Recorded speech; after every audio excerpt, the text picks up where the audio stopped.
Bien, pues esta tarde y en esta penúltima intervención de nuestro ciclo de conferencias sobre literatura y catarsis que se ha denominado así a este ciclo, tengo el gusto de presentarles al doctor José Rafael Mondragón Velázquez, que es investigador de nuestro instituto también, del Instituto de Investigaciones Filológicas. Él está adscrito al seminario de hermenéutica. Ya hemos tenido aquí a otros dos colegas del doctor Mondragón también participando con nosotros en este mismo seminario, del seminario de hermenéutica. El doctor Mondragón es doctor en letras, hizo también estudios de postdoctorado en nuestra universidad. Es profesor, como ya ustedes escucharon en la conversación, es profesor en la Facultad de Filosofía y Letras de la UNAM también. Sus áreas de interés están centrados en la historia de la teoría literaria, de la hermenéutica literaria, específicamente en América Latina, del pensamiento utópico latinoamericano y también sobre las experiencias de acción cultural en nuestro México actual. Bueno, como ustedes pueden ver, el doctor Mondragón es uno de nuestros investigadores más jóvenes del instituto y ganó, ¿verdad? Rafael, el premio justamente para jóvenes, un premio que da la UNAM a los jóvenes más destacados de nuestra universidad, ya sea que se distingan en el área de la docencia o en el área de la investigación. Y el doctor Mondragón Velázquez, pues, ha sido acreedor a este premio en nuestra Universidad Nacional Autónoma de México. Bueno, yo ya no quito más el tiempo, mejor dejo la palabra al doctor Mondragón, que en esta nuestra penúltima sesión. Adelante, Rafael, cuando quieras empezar. Muchísimas gracias, David. Gracias por la presentación y también por la iniciativa de este ciclo de conferencias que tienen que ver con este deseo de reinventar nuestras maneras de estar juntos. Y bueno, gracias también a Jessica que nos ha ayudado en la parte técnica. Y me da mucho gusto además abrir este lugar y ver a muchas personas extraordinarias, conocidas. Johaina, que es de Cuba, pero está ahorita en Montreal. Jezreel Salazar, que es un gran amigo y un querido colega. eh, Johan, Carolina Olivares, colegas del instituto y de otros lados. Y en el momento en el que estaba preparando mis notas para el día de hoy, pensaba justo eso, ¿no? Cómo esta hambre de presencia, que es resultado pues, del confinamiento forzoso, está haciendo preguntarnos a muchas personas, seguramente a muchas personas de las que estamos acá, por aquello que constituye un encuentro y cómo esta crisis que está teniendo un lado pues muy terrible y va a tener consecuencias en el futuro que todavía no alcanzamos a prever, también está abriendo oportunidades para formas inéditas de encuentro. Yo creo que son encuentros en donde también hemos estado reflexionando mucho sobre la necesidad y la potencia de la intimidad. Por eso quería iniciar compartiéndoles unas palabras que algunas personas acá ya han escuchado de parte mía, porque las compartí en un círculo de lectura que tenemos los lunes. Son palabras del filósofo francés François Jullien, y justamente de un libro suyo que se llama Lo íntimo, que reflexiona sobre este tema, ¿no? Sobre la potencia de la intimidad.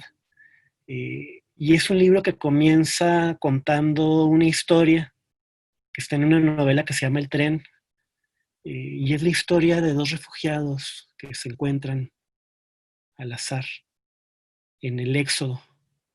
Eh, Han dejado la pequeña ciudad del norte de Francia de donde eran y se conocieron. Es el 10 de mayo de 1940, la Segunda Guerra, y se encontraron en un vagón y son un hombre y una mujer que no se conocen. Y hay un momento en el que en medio del hacinamiento de ese hombre y esa mujer se encuentran en silencio y en ese encuentro logran crear un espacio de refugio y de fortaleza que va a ser clave para poder enfrentar todo lo que les ocurra después desde una posición diferente. Y Julien lo describe así. Hay penetración de un cuerpo en el otro para abrir, para emplazar allí en medio de todos esos cuerpos extraños, en ese extraño dormitorio ambulante y amenazado del vagón, en ese sitio de incubador en donde están bestialmente hacinados, algo que sea su reverso, algo así como una intimidad, o lo que quisiera llamar más precisamente el recurso de lo íntimo, abrir lo íntimo entre ellos dos como potencia y como resistencia. Las únicas que quedan, pues ¿qué puede haber todavía allí que sea propiamente erótico?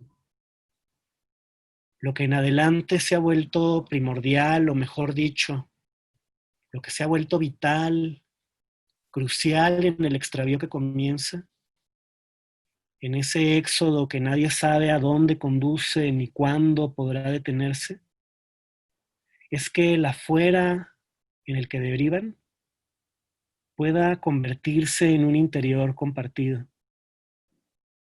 Entre ellos dos han promovido un adentro secreto donde pueden refugiarse contra ese exterior en debacle, acechante, amenazante en el que son arrastrados. No pueden encontrar refugio sino en ellos, en los dos o más bien entre ellos dos, abriendo entre ellos ese espacio íntimo donde ampararse, como bajo un dosel invisible con el cual se taparan. Y podría seguir leyendo porque es un ensayo maravilloso, pero yo creo que con estos dos párrafos es suficiente para, para abrir la reflexión que quisiera compartir junto con ustedes el día de hoy.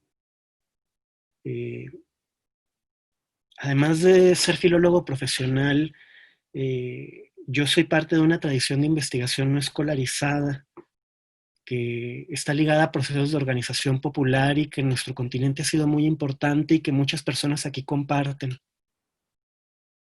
Es una tradición que se basa en el juego como herramienta de investigación y para la cual la fantasía y la imaginación han sido siempre muy importantes, porque ha habido una intuición de que la fantasía y la imaginación tienen un potencial resubjetivador de construcción de capacidades subjetivas y comunitarias que son claves en los momentos de crisis social y política,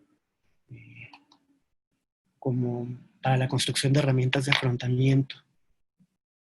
Es una tradición también que valora el poder de los encuentros y de los diálogos que permiten cambiar de posición.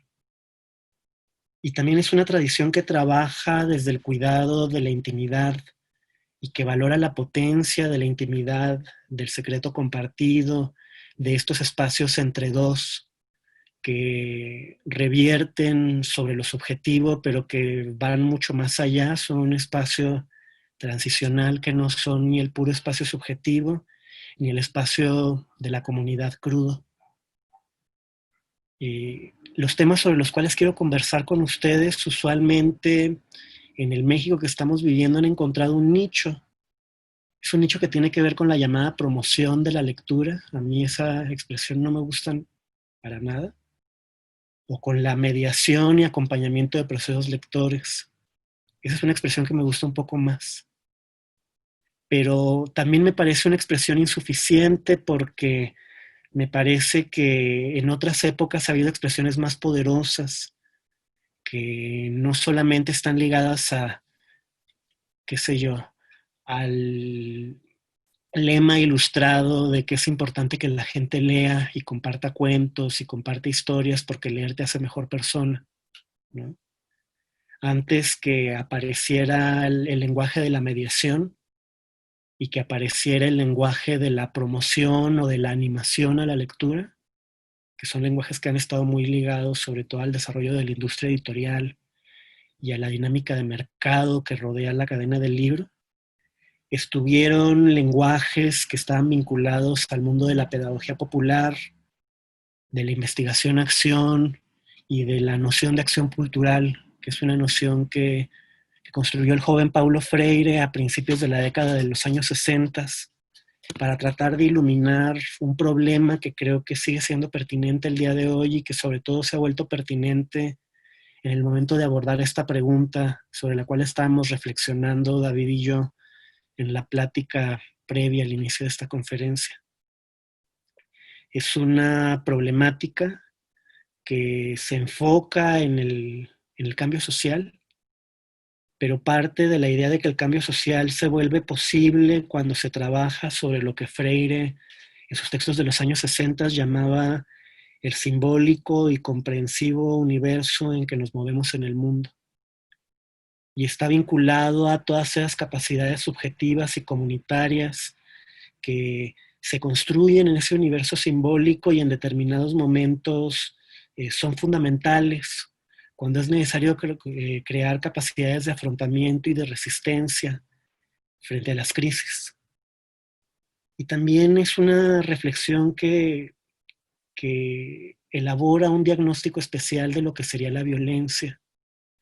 Y por eso en mis últimos años fui transitando de la historia de la teoría literaria, de la historia del humanismo en América Latina y de la historia de las utopías, a la reflexión por las prácticas y las metodologías que en esos espacios utópicos se fueron construyendo para diagnosticar la violencia y para enfrentarse a ella.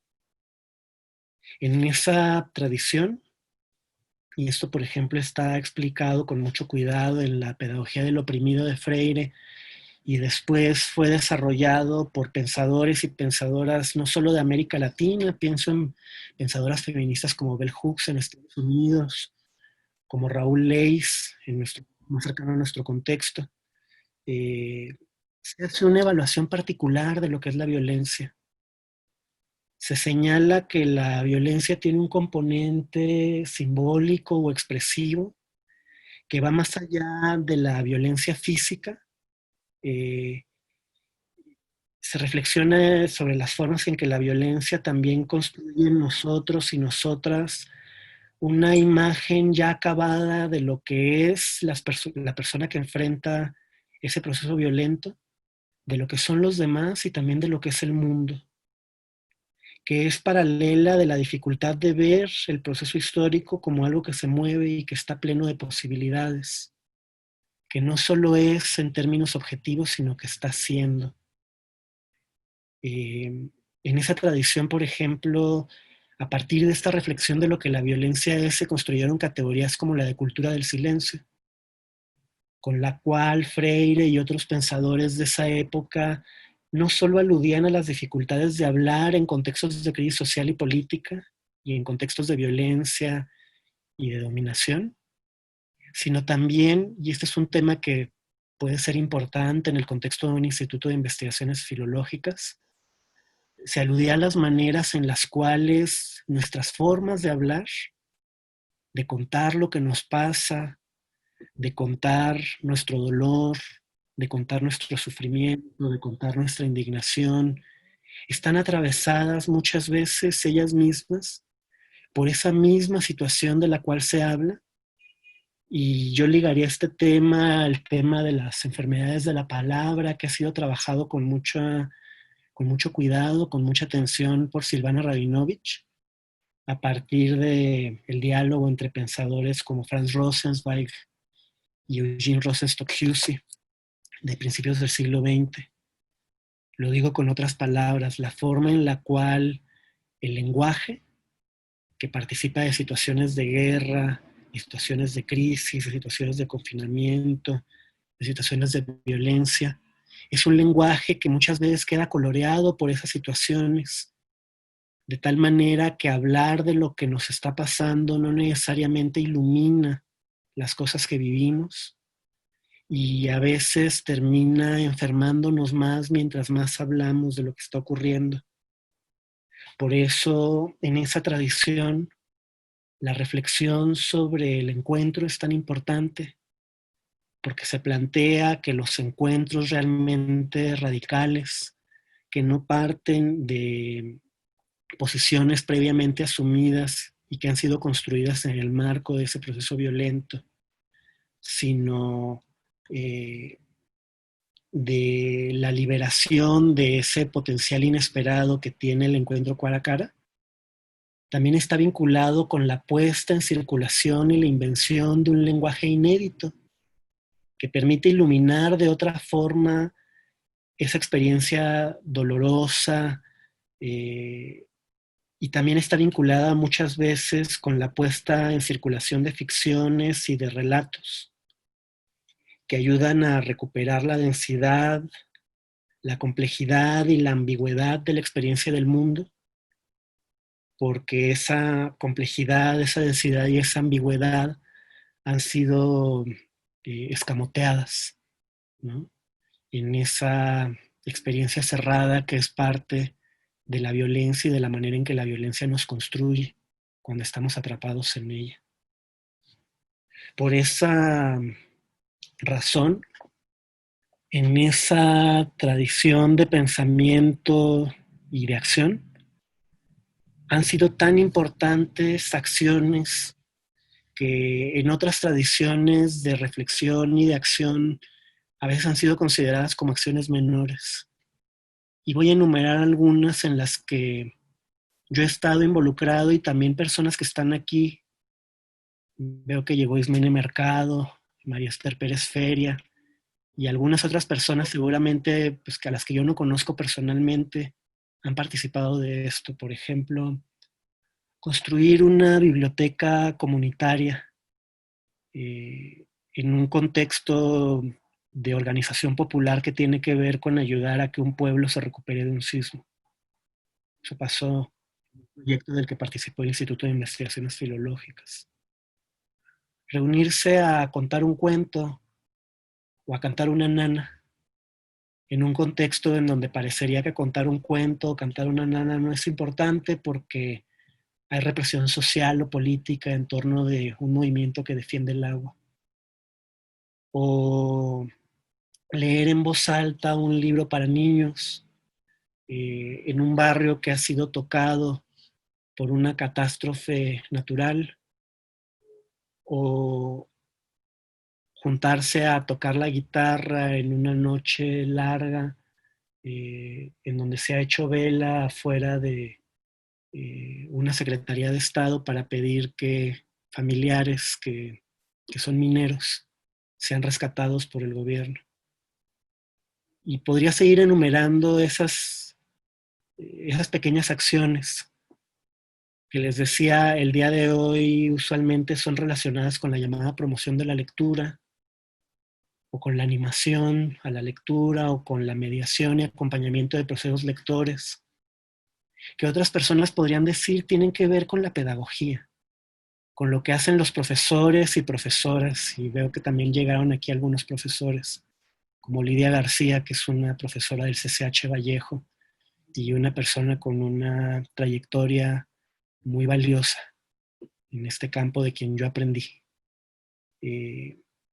Pero sería, decía Paulo Freire en estos textos de juventud, peligroso decir que esto solamente tiene que ver con la animación de la cultura, o solamente tiene que ver con la pedagogía, o solamente tiene que ver con lo que hoy podríamos llamar arte relacional o arte conceptual, porque muchas obras de arte contemporáneo se organizan en torno de procesos de este tipo. Y, y también sería peligroso decir que solo tienen que ver con la investigación, porque muchas de las personas que se involucran en procesos de este tipo también son investigadores y pertenecen a espacios académicos. Paulo Freire creó la categoría de acción cultural para nombrar todos estos procesos que desde otras perspectivas podríamos decir que son distintos. Y le llamó acción cultural para mostrar que, pareciendo distintos, estos procesos estaban involucrándose en una problemática que era similar, que tenía que ver, como les decía hace un rato, con el trabajo práctico sobre ese universo simbólico comprensivo en que nos movemos, y con una reelaboración de la experiencia vivida que trata de iluminar fragmentos de esa experiencia que han sido invisibilizados por la acción de la violencia. Y de esa manera, decía Paulo Freire, lo que se trata de recuperar prácticamente es una pregunta abierta sobre quiénes somos nosotros, quiénes son los demás y qué es el mundo en el que estamos viviendo. Y de esa manera, lo que parecía ser una afirmación se regresa como una pregunta. Esa posibilidad de regresar como una pregunta abierta, una experiencia colectiva que la violencia nos ha hecho vivir como mera afirmación, es fundamental para que la gente pueda actuar sobre lo que vive y recupere su calidad de sujeto. En ese sentido, la ficción, la imaginación, la elaboración de lenguajes, la lectura en voz alta, la representación de obras de teatro griegas de Esquilo o Eurípides, por ejemplo, pero también la lectura de libros álbumes y también compartir canciones y poemas y también compartir relatos y recuerdos eh, pueden ser pertinentes en el marco de procesos mayores. Un pensador argentino, gran teórico contemporáneo de la literatura, que terminó dejando la filología propiamente dicha para trabajar en espacios de este tipo, Reinaldo Ladaga, en un libro reciente que se llama Estéticas de la Emergencia, decía que este tipo de proyectos articulan dos procesos distintos entre sí. Uno de ellos es un proceso de intento de modificación de estados de cosas locales,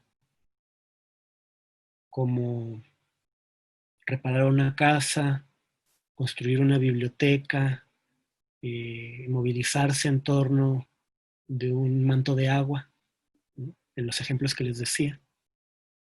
Y el otro proceso, dice Ladaga, es un proceso de creación de lenguajes, imágenes, ficciones y relatos, con el intento de que una y otra se alimenten mutuamente. Es decir, que de alguna manera juntarnos a arreglar esta casa amenazada por un sismo abre una oportunidad que permite contar o cantar de una forma inédita. Y por otro lado, se tiene la esperanza de que contar o cantar puedan ayudar a que la gente que arregle esa casa pueda enfrentar ese proceso que será largo y cansado desde otra posición, ¿no? Y dice Ladaga otra cosa, que es que estos procesos usualmente también están involucrados en la construcción de registros y de archivos, y después con la puesta en pública de esos registros y esos archivos, ¿no? Y me parece que las reflexiones, claro, y dice Ladaga que usualmente este deseo de construir registros, de documentar, de organizar y de poner en público los registros y los archivos está vinculado a un deseo de que esas experiencias puntuales puedan tener efectos más profundos, no solo, por supuesto, en un primer momento, en la comunidad que fue convocada a esos espacios puntuales y que después puede ver lo que hoy ocurrió, pero también en una comunidad ampliada de lectores, participantes y espectadores potenciales. En los años 70, varias décadas antes de que Ladaga escribiera Estéticas de la Emergencia, a esta acción se le llamaba sistematizar. y sobre todo los grandes pensadores de Costa Rica elaboraron una reflexión muy rica sobre este tema, que es una reflexión, les decía al principio, de investigación no escolarizada, que todavía el día de hoy sigue siendo muy importante en muchas comunidades indígenas, en espacios campesinos, en espacios eclesiales y espacios obreros y de organización popular. Los pensadores y pensadoras de Costa Rica, en el momento de hablar de la sistematización, de eso que ellos llamaban sistematización, decían que esto tiene que ver con un momento en el cual el vínculo entre pensar y actuar se plantea de otra manera, porque es necesario hacer una pausa en el actuar para reordenar la experiencia y reordenar también lo que en esa experiencia se ha construido como saber, pero que para ser valorado como saber debe ser visibilizado y organizado, porque todas las personas que nos hemos preocupado por responder a estas situaciones de crisis, pues, no siempre nos damos cuenta de lo que hemos descubierto en el hacer. La sistematización, dicho de otra manera, tiene que ver con una reflexión sobre cómo es posible transmitir la experiencia y el saber descubierto en esa experiencia.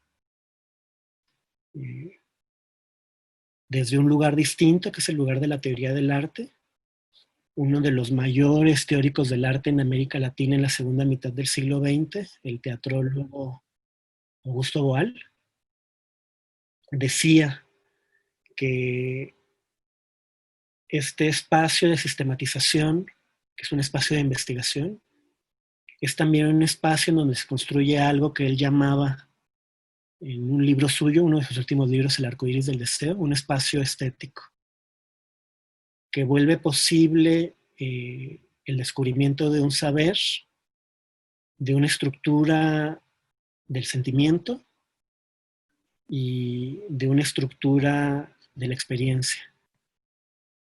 Él dice, para descubrir lo que no sabíamos que sabíamos, lo que no pensábamos que pensábamos y lo que no sentíamos que sentíamos. Esos son los tres niveles en los que Boal piensa esto que llama la apertura de un espacio estético que permite recuperar ese saber, ese pensar y ese sentir que se van construyendo en la experiencia, pero que no siempre son valorados y que deben ser transmitidos si uno quiere que esas acciones puntuales puedan tener consecuencias más allá de uno mismo. Y esta reflexión conceptual que estoy compartiéndoles tiene un sentido que es compartir también un campo de problemas a partir del cual pensar junto a ustedes algunas experiencias de acción cultural que yo he construido junto a amigos y amigas en este periodo de crisis. Y también construir un campo de problemas que pueda ayudar a que en un momento posterior podamos hablar sobre las experiencias que algunos y algunas aquí han construido en estos meses de encierro forzoso. Yo, por ejemplo, en estos meses de encierro forzoso he estado tratando de crear espacios para el encuentro entre desconocidos que están mediados por esos objetos culturales a los que usualmente llamamos literatura. Algunos de ellos han sido más secretos, por ejemplo, en compañía de algunas amigas del instituto que están aquí presentes y de otras personas. Tenemos un círculo de lectura sobre el Decamerón, los lunes. Otros han sido espacios más públicos. Los lunes, miércoles y viernes en la noche, a las 9 de la noche, nos reunimos en Twitter. Tenemos un hashtag que se llama Lectura Refugio y en torno a ese hashtag conversamos sobre la vida. Nos cuidamos unos a otros, celebramos las cosas que son dignas de celebrar y todo eso lo hacemos mediados por la experiencia de compartir libros. Ya vamos en nuestra tercera novela. Leímos a John Berger, después leímos a un escritor de Irán, Reza Ghazemi. Ahorita estamos leyendo a Úrsula Le Guin. Y estos espacios son continuación de espacios que hemos construido con otras personas en otros momentos. Por ejemplo, el colectivo Historias que Abrazan, que trabajó construyendo espacios similares en los meses que siguieron el sismo de 2017. Y otros espacios que han trabajado con colectivos de organización popular en la Ciudad de México, con colectivos estudiantiles y con colectivos de otros lugares. Y el lunes pasado, mientras preparaba mis notas para conversar con ustedes el día de hoy, compartía con las amigas del Círculo del Decamerón una pregunta que tiene que ver, que también les quiero compartir a ustedes. ¿Cómo funcionan los encuentros? ¿No? ¿Qué es lo que hace que encuentros de este tipo sean encuentros que realmente uno sabe que están funcionando? Y quería compartir con ustedes algunas notas, ¿no? sobre esta pregunta que me parece muy importante. Ahora que en México también se están dando, desde antes de la pandemia, cambios importantes y se están abriendo incluso programas públicos que tienen que ver con el arte comunitario y participativo y con el arte y la construcción de comunidad. Una primera cosa que se me ocurre es que estos encuentros, y por eso es tan difícil hacerlos desde el Estado, no trabajan desde la lógica estatal de la representatividad, que busca una cobertura muy amplia, que busca llegar a la mayor cantidad de posible en menor tiempo, sino desde la lógica de lo que el psicoanalista argentino Fernando Ulloa llamaba del uno a uno, desde la lógica de la construcción uno a uno de intimidad. Por eso también empecé con el relato de Julián, desde la lógica de lo que Ulloa llamaba también con una categoría que él inventó, numerosidad social. Fernando Ulloa es un pensador poco conocido en México, pero es el gran pensador latinoamericano de la ternura, que pensó la ternura como un problema conceptual, y también fue un psicoanalista, ya murió, que acompañó la creación del movimiento de las abuelas de Plaza de Mayo. Y cuando Ulloa describía la numerosidad social, lo que decía es que esta lógica es una lógica distinta a la lógica de lo público, ¿no? Que piensa la reunión de personas abstrayendo a esas personas de sus cualidades y piensa por lo tanto lo público como un espacio homogéneo y vacío, ¿no? La numerosidad social, que trabaja desde la potencia de lo íntimo, va de uno a uno, de historia a historia, de subjetividad a subjetividad y de deseo a deseo. Porque contar una historia que a uno le ha sido importante, y esto lo hemos vivido todos los profesores de vocación cuando compartimos un libro que nos importa, construye un vínculo que no solamente tiene que ver con lo que decimos con palabras, tiene que ver con lo que las palabras transmiten y no solo con lo que comunican. Hay algo que se transmite en el silencio. Esto el psicoanálisis de la lectura lo ha explicado muy bien, que está vinculado a la historia previa que uno comparte con ese libro, a la persona que le compartió a uno ese libro y a lo que le compartió de sí mismo cuando compartía ese libro. Y allí hay algo que uno no sabe que está transmitiendo, en lo que uno no es completamente sujeto. Más bien el sujeto es la transmisión y uno es medium y no medio, diría Walter Benjamin cuando describe estas cosas. Y esa forma de compartir que parte de la propia historia, que moviliza un universo subjetivo, en donde también entra lo inconsciente, y que trabaja desde la afectividad, tiene un carácter interpelante, que permite la construcción de un vínculo en las personas que reciben que no es cualquier tipo de vínculo, es un vínculo que cuando se construye es resultado de que hay algo de la propia subjetividad que ha sido interpelado. Por eso la numerosidad social para Ulloa depende de la lógica del uno a uno. Y eventualmente puede alcanzar una cantidad de mucha gente. Pero lo que se busca no es trabajar con el mucha gente, sino como cuando se teje, ir pasando el hilo de lado a lado, haciendo que ese tejido poco a poco vaya incluyendo más gente, pero siempre en la lógica del uno más uno más uno más uno. Eso implica una cierta lentitud en el trabajo de hilado de las subjetividades, que muchas veces atenta contra la rapidez que es exigida en muchos programas estatales de promoción y de fomento a la lectura, ¿no? E implica una lógica que no es exactamente la misma a la de la llamada reestructuración del tejido social, que es, al principio esa expresión tenía un contenido conceptual y cada vez más se vuelve un lugar común de las políticas públicas, ¿no? A mí ya cada vez me dicen menos.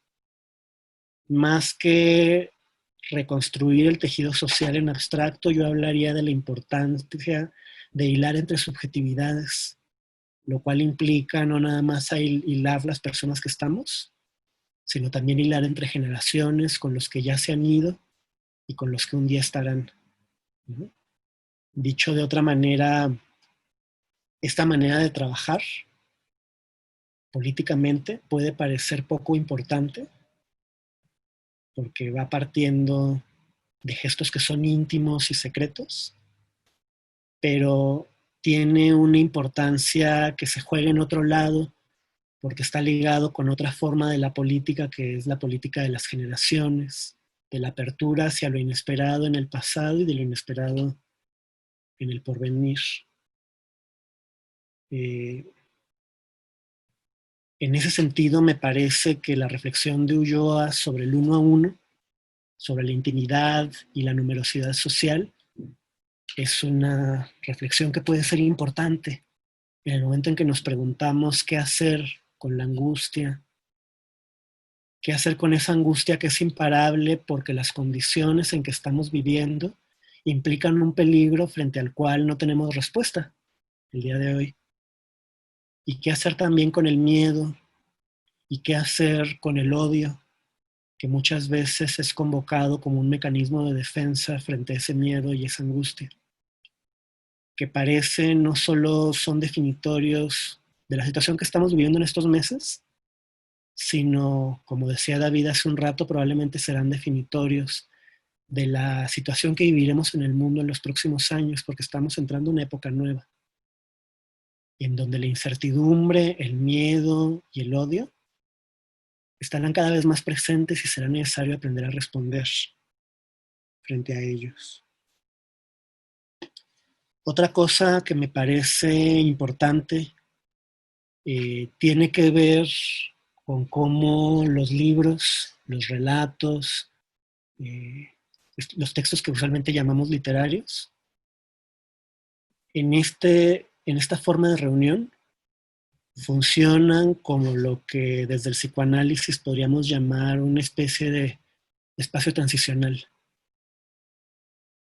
Un territorio imaginario que está a medio camino entre lo que yo soy y el espacio propiamente público, una especie de entrelugar imaginario de refugio, que permite mirar el espacio social sin estar completamente allí, permite entrar y salir en el espacio social y de esa manera permite desarticular aquello que en ese espacio social hay de terrible, de horroroso, de paralizante, ¿no?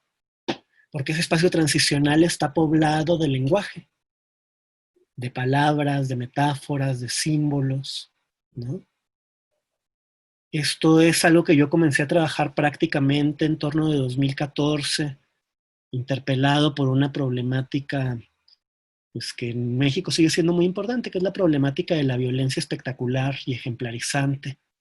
Yo soy del norte y de pronto mi familia empezó a contarme todos los días historias espantosas que no necesito repetir aquí porque todos aquí las conocemos, ¿no? Y yo no supe qué hacer. Entonces fui a buscar a gente que quizás supiera. Y esa gente me compartió sus dudas y sus preguntas y eso me ayudó. Todavía no sé muy bien qué hacer, pero estoy un poco menos asustado. Solo decirles que el contexto de mi propia investigación sobre este tema es ese, y que en ese contexto fue apareciendo como importante la reflexión sobre cómo es posible construir un lenguaje que permite elaborar la violencia que se presenta como violencia cruda, y en esa elaboración permite construir una posición desde la cual es posible enfrentar lo que nos pasa. Y esos entre lugares construidos por los objetos de cultura pueden ser importantes en la construcción de ese lenguaje, ¿no? De ese lenguaje que permite elaborar. Si ustedes conocen la maravillosa autobiografía de Elias Canetti, La lengua salvada, ahí Canetti explica con una belleza insuperable esto que yo estoy tratando de balbucir frente a ustedes en términos más conceptuales, ¿no?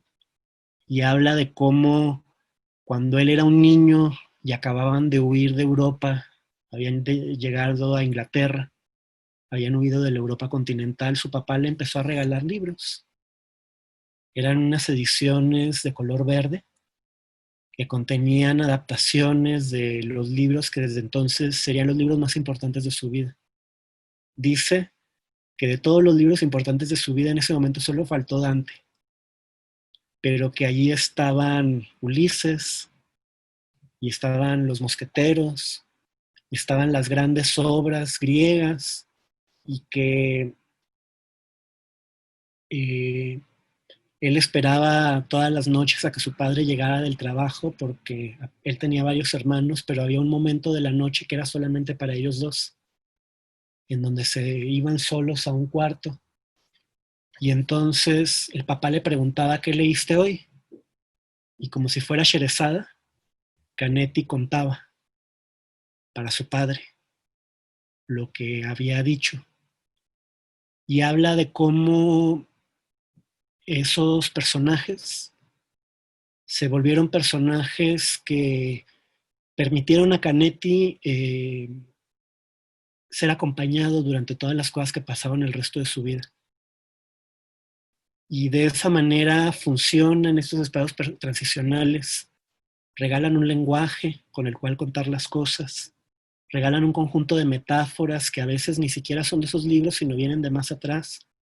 Regalan voces, regalan presencias y regalan personajes. Regalan un tono. Las personas que en este lugar han cantado nanas o han recibido nanas saben de esto. Cómo ese lenguaje es también una entonación, una corporalidad, una coloración de la lengua que carga esa lengua de afectividad y permite que la podamos utilizar en el futuro.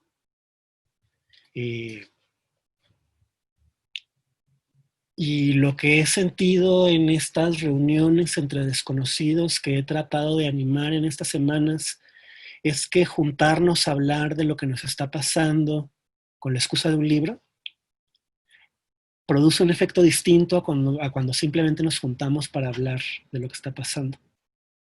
Porque el libro presta un lenguaje para hablar.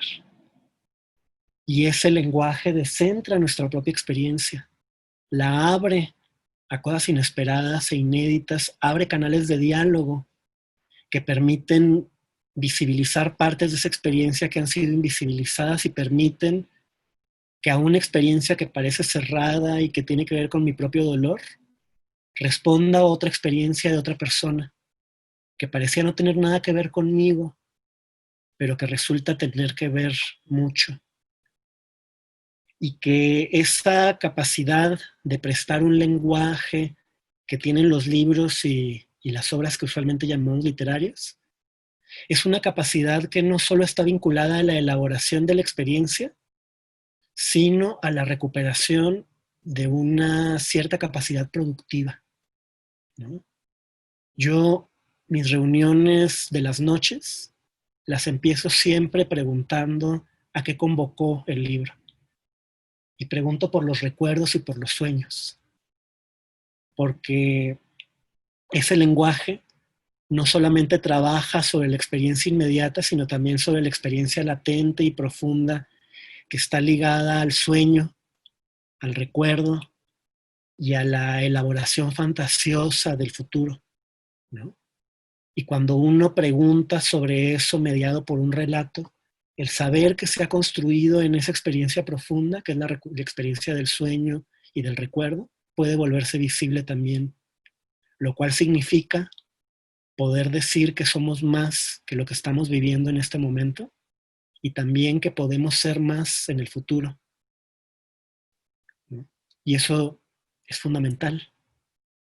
Dicho en términos más conceptuales, esto tiene que ver con la problemática que en la teoría de los derechos humanos ha sido nombrada como problemática de la desvictimización, ¿no? Esta situación me puso aquí, pero yo soy más que esto. Y, y los libros y los relatos y las obras que usualmente llamamos literarias también tienen una capacidad que me parece importante y quizá con esto podría ir cerrando, porque ya llevo mucho rato hablando, que es una capacidad de sostener, ¿no? No es muy distinta a la capacidad de sostener que se ejercita subjetivamente cuando uno es moderador de un espacio de discusión o cuando uno es profesor o cuando un terapeuta escucha. No estoy diciendo que sean las mismas cosas, estoy hablando de que la problemática de cómo se sostiene un encuentro es una problemática análoga en estos espacios. Fernando Ulloa, este psicoanalista del que les he hablado ya en un par de ocasiones, decía en el único libro que publicó en vida, como muchos terapeutas psicoanalíticos, Ulloa desconfiaba de la escritura. Casi todo lo que tenemos son transcripciones de charlas, de momentos en los cuales habló. Solamente escribió un libro, se llama Novela Clínica Psicoanalítica, y en una parte de ese libro, que es un libro muy particular, muy raro, él todo el tiempo está contando chistes, y cuenta un chiste filosófico. Dice que en el momento de escuchar el dolor social o de enfrentarse a la demanda que supone el dolor social, habría por lo menos dos gestos. Podría haber más. Y hay que pensar que esto que le está contando es un chiste, no lo está diciendo tal cual para que lo creamos literalmente. Dice, por ejemplo, está la manera, el gesto del médico. El gesto del médico es un gesto que para atender a la demanda del dolor elabora los síntomas. Y los síntomas son signos de una situación profunda que está escondida abajo, ¿no? A través de los síntomas restituye totalidades y esa experiencia de restituir totalidades se llama diagnóstico. El diagnóstico permite inferir un problema que se mantiene oculto y al hablar y al diagnosticar ese problema es posible dar recetas. Usted lo que tiene que hacer para enfrentar esto es hacer tal cosa, ¿no? Y ese es un gesto válido. Hay momentos en que es necesario restituir totalidades, leer síntomas, elaborar diagnósticos y dar recetas.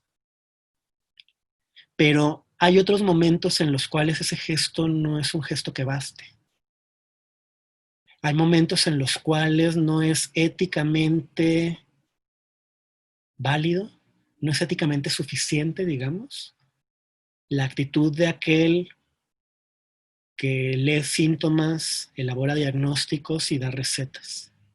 Hay momentos en los cuales es necesario sostener una conversación abierta en torno de preguntas que no tienen respuesta, el tiempo necesario para que algo que ninguno de nosotros sabe que sabe, aparezca. Y eso tiene que ver con la elaboración de alternativas inéditas sobre el futuro. Ese es el gesto de aquel que escucha, dice Ulloa como psicoanalista, y lo dice con mucho sentido del humor, porque además añade una nota al pie diciendo, ojo, los que escuchan como psicoanalistas no son los psicoanalistas, ¿eh? Los psicoanalistas casi nunca escuchan así. No se trata de ser un psicoanalista, sino de estar en esa posición, y muchas personas que no tienen ese título de pronto pueden hacerlo. La persona que tiene ese gesto es una persona que no supone que sabe, que tiene un saber sobre sobre el dolor que le están confiando. Es una persona que sabe, que sí sabe que para responder a ese dolor es necesario sostener una pregunta abierta, no solamente sobre ese dolor, sino sobre el futuro, el tiempo necesario para que aparezca en ese encuentro lo inesperado. Y este paréntesis tenía que ver con esto que les decía hace un rato, ¿no? La tercera cosa que quería compartirles en mi reflexión sobre qué hace que los encuentros entre desconocidos mediados por la literatura funcionen, es que muchas veces los encuentros pueden funcionar cuando los libros pueden ayudar a sostener preguntas abiertas sobre lo que estamos viviendo, ¿no? Cuando esos libros no solo son leídos desde la perspectiva hermenéutica del que supone que en el libro hay un saber que al ser interpretado correctamente nos podrá elaborar una receta y dar un diagnóstico sobre aquello que nos está pasando, ¿no? Y eso ocurre, por ejemplo, mucho en los círculos de lectura de la política, ¿no? Sobre todo en la política de izquierda, que uno usualmente lee libros sagrados en busca de diagnósticos que permitan dar recetas, sino cuando se lee tratando de elaborar en torno de esos libros preguntas para las cuales no necesariamente tenemos respuesta. Porque entonces el poder de la pregunta actúa al mismo tiempo sobre el libro y sobre el mundo, y sobre la persona que sostiene la pregunta y las personas que son convocadas por ella, y sobre la imagen que del mundo tienen esas personas. Y ello permite no nada más reunirnos en torno de las respuestas que creímos tener, sino de los hallazgos que ese encuentro permite. Y terminaría diciendo que todas estas formas de reunión, me parece, son importantes porque también remiten a una experiencia que quizá no valoramos como deberíamos valorar en los espacios académicos y universitarios, que es la experiencia del juego. Yo soy profesor en la Facultad de Filosofía y Letras desde hace un poco más de 10 años y me gusta mucho.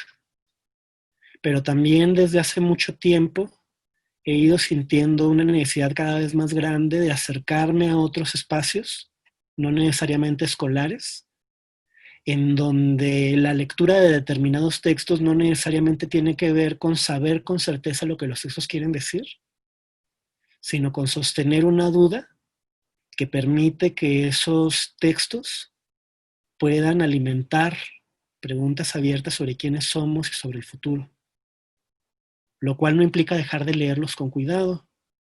Y varias personas que están acá y yo nos hemos conocido porque nos hemos encontrado en espacios de ese tipo, círculos de lectura, talleres, espacios no escolares que no están fijados necesariamente si estamos estudiando determinada carrera o tenemos determinada edad o estamos afiliados a determinado espacio escolar.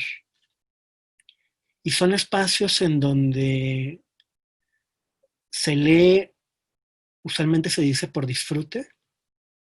Yo no sé si la palabra disfrute puede dar cuenta de esto que estoy tratando de compartir, pero sí creo que la palabra juego puede hablar de lo que usualmente se hace en esos lugares. Se lee jugando con los textos. Se lee jugando con ellos porque se les hace preguntas de todo tipo, porque uno se permite cosas que no necesariamente tienen que ver con lo que se debería preguntar a un libro así. Y se lee también invitando a jugar a partir del libro. Se pasa de leer, por ejemplo, como me pasó el semestre pasado, Antígona, a representarla, a crear a partir de ella otras obras de teatro, y la gente se permite cambiar de posición y, por ejemplo, pintar, dibujar, recitar, independientemente de si está o no está en una clase de pintura o de poesía o de teatro, ¿no? El libro permite contar historias propias y, como les decía, se permite utilizar el lenguaje del libro para contar algo nuevo.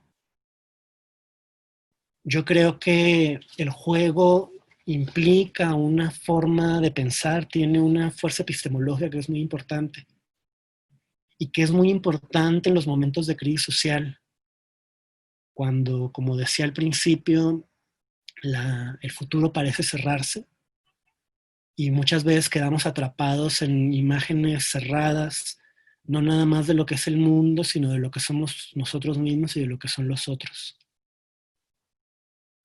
Y estas últimas semanas, los desconocidos que se han vuelto queridos, que acuden a estos espacios, y yo, hemos jugado mucho y hemos construido muchos juegos, y a mí me gustaría saber si ustedes también han estado jugando y ya que han jugado. Y con esta última reflexión, pues quiero cerrar mi presentación, recordando, como decía al principio, y como dijo David al principio, que la posibilidad de reunirnos, de construir una reunión auténtica, un encuentro auténtico, que es una posibilidad que se está jugando en este ciclo, es una posibilidad importante. Y se va a volver cada vez más importante en el futuro, ¿no? En esta época nueva de miedo al semejante, de miedo al contagio con el semejante, que en el fondo es miedo hacia la propia vulnerabilidad, ¿no? Intento de defenderse frente a la incertidumbre, que parece ser la época a la que estamos comenzando a entrar, ¿no? Y que será una época en la que tendremos que construir herramientas para enfrentar en los meses y años que siguen. Eso sería todo. Muchas gracias. Muchas gracias a ti, Rafael, por estas reflexiones que nos has compartido y que me parece nos dejan pensando nuevamente, y digo nuevamente porque la participación de nuestros colegas en este ciclo de conferencias, de alguna manera, de otra, una visión u otra, creo que a los que estamos asistiendo a este ciclo nos ha dejado, al menos particularmente, reflexiones, pensamientos, ideas que hay que estar dando una y otra vez. Y aquí nos ofreces tu otra arista muy interesante, ¿no? Que no habíamos tocado en este ciclo de conferencias y que tiene que ver con reflexionar sobre una realidad en construcción, porque a pesar de este confinamiento y a pesar de esta eh, lejanía física, eh, todos los días parece que estamos construyendo, hablando de un juego, por ejemplo, construyendo esta nueva forma en la que tenemos que acercarnos. Si hablamos de nuestra profesión, digamos, como filólogos, como tú lo has dicho, como profesores, como gente que tiene que acercar estos textos a los alumnos, a un público amplio, en fin, ver las herramientas con las que ahora tenemos que salir a jugar eh, para no quedar en ese aislamiento, ¿no? Evidentemente esto que tú has reflexionado a mí me lleva a pensar nuevamente en estos escritores que tú conoces muy bien, latinoamericanos sobre todo, que hacen o han hecho una literatura pensada también como juego. Es decir, el lector activo, alguien que debe de poner a, a, a las, no las reglas, sino saber cómo se lleva ese juego literario que ha sido pensado así por el escritor.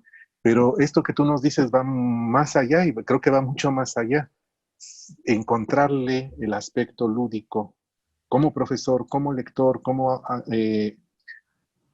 alumno, es decir, en dónde estamos situados y cómo podemos nosotros acercarnos a esta forma que tú nos has planteado muy interesante sobre cómo ves tú el texto literario. Yo realmente te agradezco mucho tu intervención.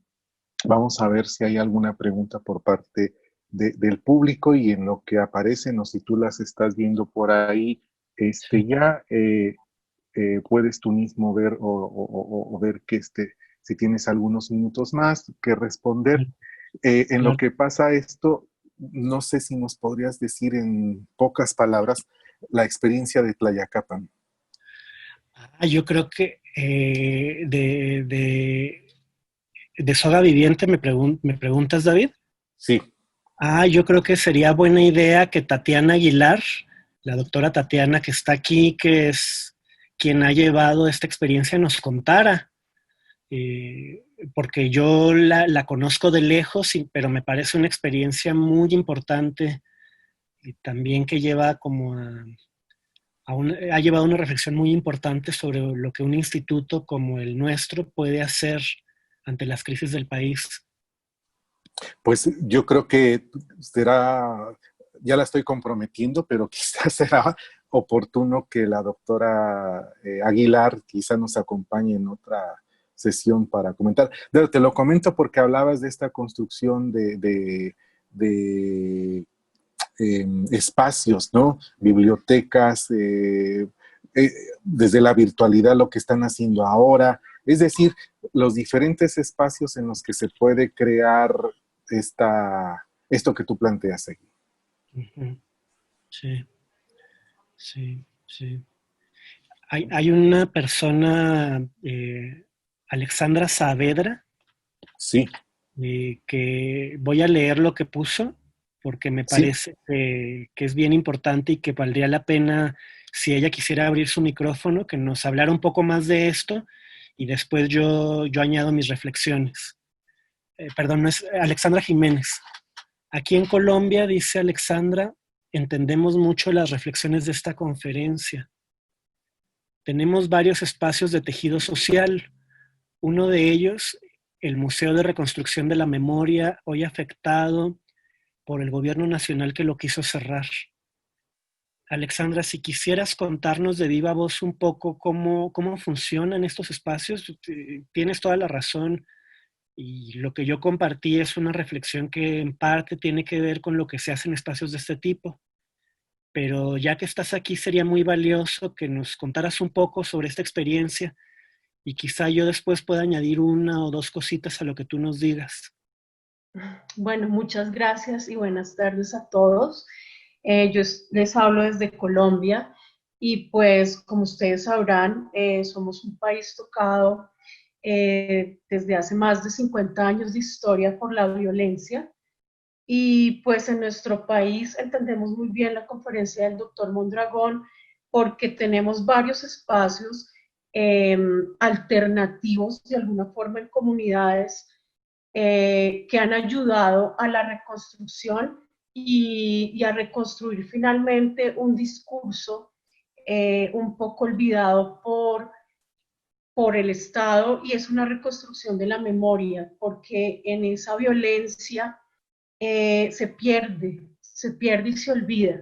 Y pienso que esos espacios que se han reconstruido en comunas, como la de Medellín, por ejemplo, o en el Museo de la Memoria, han tenido una implicación alterna para reconstruir ese discurso y esa historia un poco opacada por la misma violencia. Y lo mismo esos espacios alternativos, por ejemplo, en las comunidades más afectadas por la pobreza, para reconstruir a través del rap o a través de movimientos juveniles una alternativa en ese discurso, en esa palabra, para salir un poco de esa violencia y de esa realidad bastante dura, si se puede decir, bastante, es una realidad a veces que sobrepasa todo. Entonces, pues por eso le comenté al doctor Mondragón, porque me parece muy interesante y entiendo perfectamente eh, el tema, la temática de la conferencia. Muchas gracias. No, muchas gracias a ti. Me parece que la participación tuya es muy valiosa.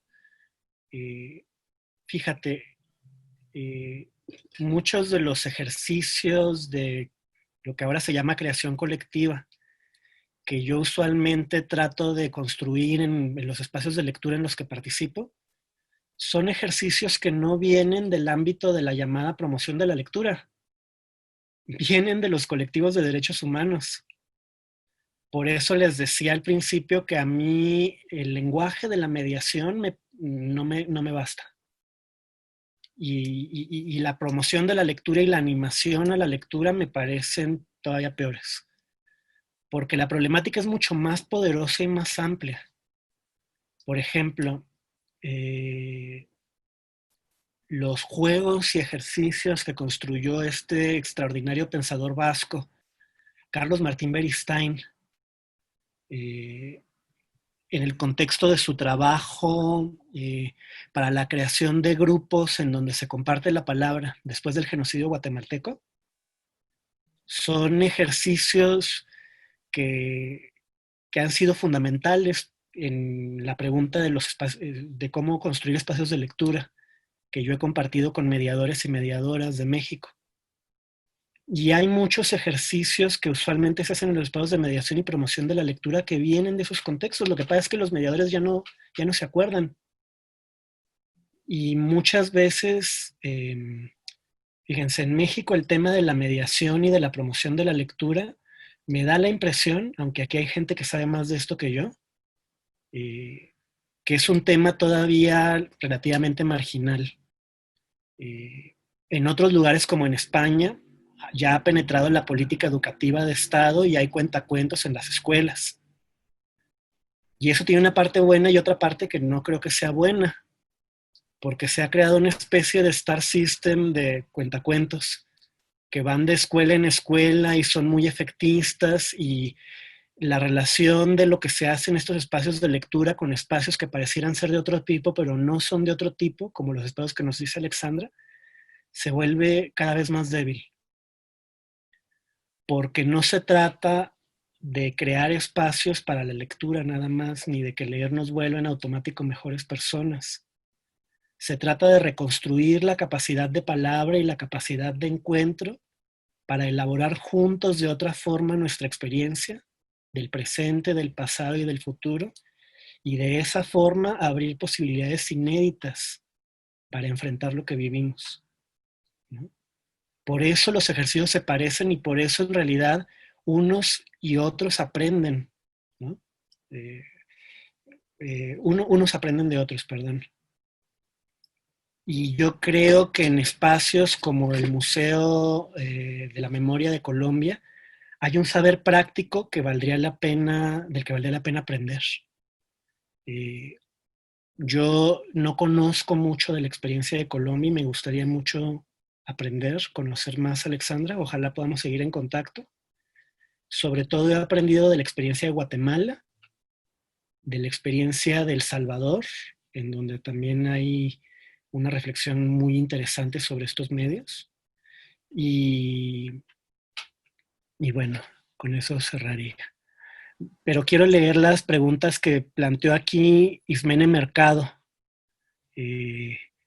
que es una querida amiga, investigadora no escolarizada, de quien he aprendido mucho a lo largo de los años y una gran cuentacuentos. Y dice Ismene, me pregunta si podría profundizar en el aspecto social, es decir, de acción o actuar ante una situación determinada a partir de la lectura de un libro, y ahondar en torno a la experiencia estética de los colectivos lectores. Voy a decir un par de cosas, pero si alguien más quisiera añadir cosas, estaría muy bien. Una de las personas que mejor ha investigado este tema está presente aquí. Yo soy un aprendiz, ¿no? Es otro investigador no escolarizado, es Daniel Goldin, Y si Daniel u otra persona quisiera compartir alguna reflexión, sería extraordinario. Y Mene, lo que yo podría decir desde mi pequeña experiencia, es chica, es que ese aspecto social es un aspecto que en un primer momento es casi invisible y por eso hay que cuidar mucho los espacios de lectura. A mí me ha pasado mucho que cuando abro espacios de este tipo, en un primer momento hay una respuesta como de mucho agradecimiento. Y en un segundo momento esa respuesta de mucho agradecimiento va acompañada sobre todo por parte de las personas que están mejor formadas como cuadros, se diría en el lenguaje de la política, como una respuesta como de sospecha. De bueno, ahorita que estamos en una situación tan difícil, ¿por qué usted quiere venir a que perdamos el tiempo contando cuentas? ¿Por qué, de qué nos va a servir? O sea, está bien para que descansemos un poco y nos entretengamos, pero ¿de qué nos va a servir reunirnos a cantar nanas o cantar canciones?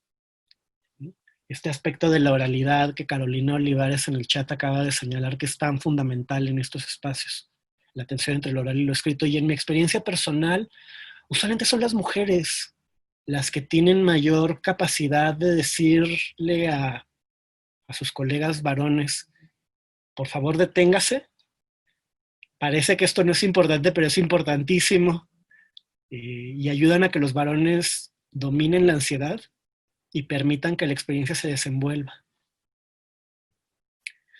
Y yo creo que muchas veces estos espacios implican una crítica a una versión masculinizante de la política, ¿no? Porque son espacios que trabajan desde la vulnerabilidad, que no tratan de sacar la vulnerabilidad como si fuera algo negativo de lo que nos tenemos que limpiar, como si fuera algo que nos mancha, ¿no?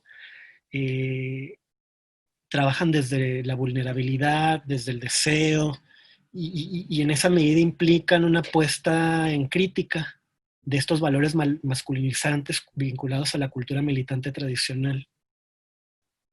Y también implican una crítica a estos valores porque en un primer momento parece que no sirven de mucho. De hecho, efectivamente, en términos concretos, no sirven. Nadie, o sea, ¿me entienden? Un cuento no construye un puente. Un cuento no repara una casa y un cuento no permite que una persona que tiene hambre coma. Trabajan en un nivel político que es muy sutil. Y este era el problema que le preocupaba a Paulo Freire. Yo creo que era el gran problema, uno de los grandes problemas de toda su obra. ¿Cómo explicar esa sutileza que parece no tener efectos en lo inmediato y sin embargo, como ocurre con las corrientes subterráneas en el mar, puede tener efectos inesperados a través de los años y de los siglos, ¿no? Y también más allá de los grupos que se reúnen en un primer momento. Freire, lo que alcanzó a escribir, yo creo que no llegó a una respuesta muy clara, es que esas cosas que parecen no tener efectos en lo inmediato, crean capacidades o ayudan a construir capacidades subjetivas, pero también comunitarias, que son las que permiten sostener las otras cosas que parecen sí tener efectos. Construir un puente cuesta trabajo y cansa. Para hacerlo es necesario que mucha gente distinta sostenga un esfuerzo a lo largo del tiempo. Y para poder sostener ese esfuerzo es necesario aprender a encontrarse. Y para aprender a encontrarse, en algún momento puede ser útil cantar y contar. Por eso la pregunta de Ismene me parece tan importante. Dice Daniel que no tiene micrófono y que participa desde la escucha. María Esther Pérez Feria, otra extraordinaria cuentacuentos que me honra que esté aquí. habla de que esto que estamos conversando está vinculado a la necesidad de encontrar lo ético y lo político en lo estético. Creo que tienes razón, María Esther. Un último pensador que voy a citar hoy porque ya cité demasiados y no quiero que sea una conferencia excesivamente libresca. El gran pensador uruguayo Luis Kapnitzer, el mayor representante en América Latina del arte conceptual y un pensador que ha reflexionado mucho sobre estos temas, como pocos. Tituló a su libro más importante sobre teoría del arte, Didáctica de la Liberación. Y el título es un reto, ¿no? Porque él dice, bueno, estas cosas que tienen que ver con lo estético, en realidad están vinculadas a un horizonte político que es un horizonte muy amplio, no es un horizonte de la política de las instituciones y los grupos. Es una política vinculada a los afectos, a las intuiciones, a los encuentros, ¿no?